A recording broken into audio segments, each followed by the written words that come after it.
अच्छा, तो साथ में ये होता है कि एडवर्ब के साथ हमेशा हमारे पास यूज़ होता है एल वाई, मोस्टली केसेस में, ठीक है। अब यहाँ पर हम बात करते हैं एडवर्ब ऑफ फ्रिक्वेंसी की। फ्रिक्वेंसी क्या होती है, मतलब एक चीज़ मतलब कितनी दफ़ा रिपीटेडली हुई है, मतलब उसकी हम लोगों को ना रिपीटेडली कितने टाइम पे हुई है। जैसे कि अब हम लोगों को वर्ड ना, क्या वो रोज़ रोज़ होती है, कभी कभार होती है, ठीक है। तो जब भी हम लोग यूज़ करते हैं ना, जैसे आई सिंग, नहीं ऐसे कर ले, आई ऑलवेज सिंग, ठीक है। आई ऑलवेज सिंग। अब मैं हमेशा, ऑलवेज गाती हूँ, मैं हमेशा गाती हूँ, ठीक है।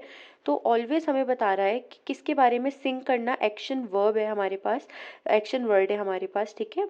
तो उसके बारे में हमें बता रहा है कि आया वो चीज़ कब हो रही है, ठीक है, उसकी फ्रिक्वेंसी बता रहे हैं। तो इसमें हमारे पास आ जाते हैं जैसे कि समटाइम्स, ठीक है, यूजुअली आप कह सकते हो इसमें।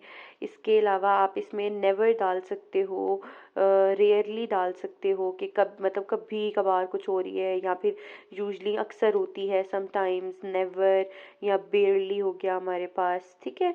इस तरह से हाँ, या ऑलवेज हम, या मैंने यूज़ किया। तो इस तरह के जो वर्ड्स होते हैं ये हमारे पास होते हैं एडवर्ब ऑफ फ्रिक्वेंसी, ठीक है। इस तरह के वर्ड्स ये जो हमें बताते हैं कि वर्ब, इस ये वाला जो एक्शन है वो कब कब हो रहा है, उसकी फ्रीक्वेंसी क्या है, ठीक है। फ्रीक्वेंसी हमें बेसिकली यही बताती है ना कि कितने रिपीटेडली कोई चीज़ हो रही है। अगर आपने मैथ्स में भी देखा हो तो वो टेबल बनता है कि जैसे बस में कितने लोगों ने ट्रैवल किया तो उनकी फ्रीक्वेंसी हम लिखते हैं, फिर उससे हम लोग मज़ीद आगे चीज़ें स्टार्ट करते हैं, ठीक है। तो वो भी एक वीडियो में बनाऊंगी अभी, अगर इससे रिलेटेड पास्ट पेपर में एक क्वेश्चन हैं कुछ फ्रीक्वेंसी से रिलेटेड, फिर हम पढ़ेंगे। लेकिन एडवर्ब ऑफ फ्रीक्वेंसी हमें ये बताती है कि कोई चीज़ कितनी फ्रीक्वेंटली हो रही है, ठीक है। कि वो हमेशा से होती है, कभी कभार होती है, रेयरली होती है, बेयरली होती है, ठीक है। तो ये वाले वर्ड्स हम लोग जो यूज़ करते हैं तो ये हमारे पास आ जाते हैं एडवर्ब ऑफ फ्रीक्वेंसी। तो अब हम थोड़ा सा देख लेते हैं कॉन्सेप्ट अपॉस्ट्रॉफी का। मैंने पहले ही बोला इग्नोर माई राइटिंग। तो अपॉस्ट्रॉफी हमारे पास होती है ये, किसी भी चीज़ के साथ हम ऐसे लगाना, या फिर किसी भी चीज़ के साथ हम ऐसे लगाते हैं। अब पहले तो मैं बता देती हूँ अपॉस्ट्रॉफी हम क्यों यूज़ करते हैं। जैसे कि हमने किसी भी चीज़ को शॉर्ट करना होता है, ठीक है, राइटिंग में, जैसे कैन नॉट, तो हम उसको लगा देंगे कांट, ठीक है। तो किसी भी चीज़ को थोड़ा शॉर्ट करने के लिए हम अपॉस्ट्रॉफी यूज़ करते हैं, ठीक है। और दूसरा ये होता है अपॉस्ट्रॉफी हम बिलोंगिंग्स के लिए भी यूज़ करते हैं, ठीक है। बिलोंगिंग्स के लिए कैसे, कि कोई चीज़ उसकी है, जैसे आयशाज, आयशाज बुक, कॉमन सी चीज़ है इसलिए बस थोड़ा सा एलेबोरेट कर रही हूँ इससे, ठीक है। जैसे कोई भी चीज़, मतलब पोजेसिवनेस बताना, बिलोंगिंग बताना, किसी भी चीज़ के बारे में पोजेसिवनेस को शो करना, पोजेसिवनेस बताना, या वो कोई चीज़ किससे बिलोंग करती है, ठीक है। तो आयशाज बुक, ठीक है। तो ये तो आयशा क्या है, सिंगुलर है। तो अगर आयशा हमारे पास सिंगुलर थी, ठीक है, ठीक है, आयशा हमारे पास सिंगुलर है, तो हमने पहले अपॉस्ट्रॉफी ऊपर लगानी है और फिर हम लोगों ने ऐसे ऐसे करके लगाना है, ठीक है, अगर आप देख रहे हो। लेकिन जब हमारे पास आता है ना, जैसे बॉयज़ हॉस्टल, और अगर सॉरी हॉस्टल, ठीक है, अगर हमारे पास बॉयज़ हॉस्टल आ रहा है और इन्होंने कहा है कि हमने बताना है कि अपॉस्ट्रॉफी कहाँ पर सही रहेगी, तो हम ऐसे नहीं करेंगे, बॉयज़ हॉस्टल ऐसे नहीं करेंगे, ये हमारे पास गलत होगा, क्योंकि यहाँ पर जो बॉयज़ है वो प्लूरल है, ठीक है। यहाँ पर बॉय क्या है, प्लूरल है हमारे पास, तो हम लोगों ने अपॉस्ट्रॉफी लगानी है बॉयज़ के बाद लगानी है, ठीक है। तो ये इसकी करेक्ट फॉर्म होगी, जो अक्सर पेपर में आ भी जाती है और थोड़ी कन्फ्यूजन होती है कि जब हमारे पास कोई भी चीज़ हमारे पास जो है प्लूरल में होती है तो अपॉस्ट्रॉफी हमेशा एस के बाद लगती है, और अगर कोई चीज़ हमारे पास सिंगुलर होती है, ठीक है, तो हम लोगों के पास अपॉस्ट्रॉफी पहले लगती है। जैसे आयशा के बाद हम लोगों ने लगाई अपॉस्ट्रॉफी। अब साथ साथ एक और चीज़ है, उसे भी देख लेते हैं, जिन्हें हम कहते हैं मॉडल ऑक्सिलरीज, ठीक है। अब इसमें हमारे पास आ जाता है कैन, बेसिक सा बता रही हूँ क्योंकि यहाँ पर बेसिक ही आएगा हमारे पास, ठीक है। कैन, मे, मस्ट और शुड, इस तरह के वर्ड्स होते हैं, ये होते हैं हमारे पास हेल्पिंग वर्ब, ये हमारे पास होते हैं हेल्पिंग वर्ब्स, ठीक है। अब कैन हम लोग कब लगाते हैं, एबिलिटीज़ के लिए यूज़ करते हैं, ठीक है। मे हम लोग कब यूज़ करते हैं, परमिशंस के लिए। मस्ट हम क्यों यूज़ करते हैं, मस्ट हम किसी को कोई भी चीज़ बता रहे होते हैं, ठीक है, इंस्ट्रक्शंस के लिए हम करते हैं, ठीक है, बेसिकली।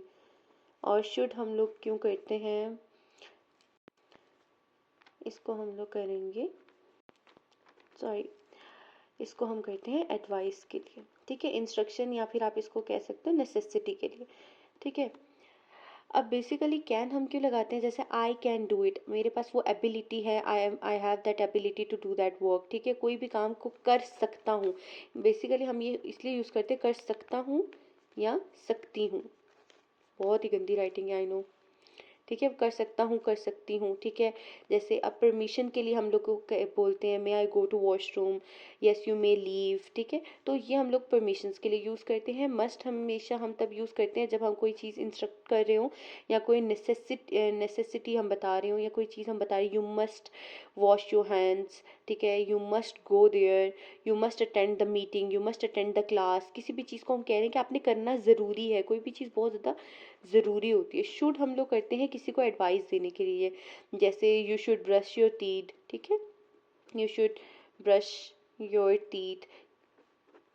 जब भी हम किसी को कोई एडवाइस देते हैं तो हम लोगों ने शुड यूज़ करना है, क्योंकि अक्सर मैंने उसमें मॉडल पेपर्स में भी देखा है, इनके जो सैम्पल पेपर्स हैं उसमें भी ना इसमें थोड़ा सा कन्फ्यूजन हो जाता है बच्चों को, क्योंकि ऐसे सेंटेंसेस दे देते हैं जो मोस्टली ना मतलब एक दूसरे से इतने रिलेट कर रहे होते हैं तो समझ नहीं आता। तो आपने पहले तो ये आइडेंटिफाई करना है कि उसमें क्या चीज़ पूछी जा रही है, कि कर सकता हूँ, सकती हूँ पूछा जा रहा है, परमिशन पूछी जा रही है, परमिशन ली जा रही है, दी जा रही है, कोई इंस्ट्रक्शन दी जा रही है, कोई एडवाइस दी जा रही है। अगर तो एडवाइस दी जा रही है तो बिला झिझक आप जाओ सीधा शुड पे टिक मारो, ठीक है। उसके अलावा अगर आपने कोई इंस्ट्रक्शन, कोई नेसेसिटी बताई जा रही है तो आप मस्ट पे टिक मारो। परमिशन दी जा रही है मे पे और सकता सकती के बेसिस पे आप ना कैन की तरफ मतलब उस पर आप जाके टिक कर दें, ठीक है। तो ये तो बेसिक सी चीज़ थी जो मैंने आप लोगों को बता दी है यहाँ पर। इसके अलावा आई गेस और मुझे नहीं लगता इधर कुछ होगा, ठीक है। एक छोटी सी चीज़ यहाँ पर भी आ रही है, एडवर्ब ऑफ मैनर्स। एडवर्ब मैंने आपको पहले एक्सप्लेन कर दिया कि एडवर्ब क्या होते हैं। तो एडवर्ब क्या होते हैं, एडवर्ब ऑफ मैनर क्या होते हैं, describe how an action happen, ठीक है। यूजली ये जो चीज़ होती है ना, हैपन कैसे हुआ, मैंने बोला ना ये एल वाई वाला काम है। यहाँ पर जो मैंने आपको पीछे बताया था कि वही एल वाई वाला काम है। एडवर्ब्स को हम लोग यूज़ करते हैं, इनके आखिर में हमेशा कोई भी चीज़ ना एल वाई से एंड हो रही होती है। अब वो फ्रीक्वेंसी थी इसीलिए हम लोगों ने वहाँ पर फ्रीक्वेंसी के अकॉर्डिंग मतलब यूज़ किया, जैसे यूजली, समटाइम, रेयरली, बेरली वगैरह यूज़ किया था हम लोगों ने, ठीक है।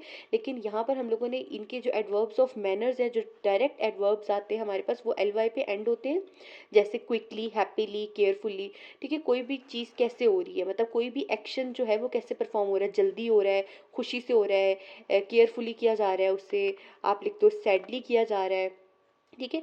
वो अच्छा है, कुछ भी आप कर सकते हो। तो ये छोटी सी एक इसमें ये भी चीज़ ऐड कर लेते हैं। इसके अलावा आई गेस यही था। साथ में आपको सिनोनिम्स और एंटोनिम्स देखने पड़ेंगे, ठीक है। कुछ चीज़ें हैं, अभी ये भी स्टार्ट करती हूँ मैं, कुछ इस पे भी सॉल्व कर रही थी मैं, साथ में दिखाती हूँ, साथ साथ सॉल्व करती हूँ, साथ साथ दिखाती हूँ आपको।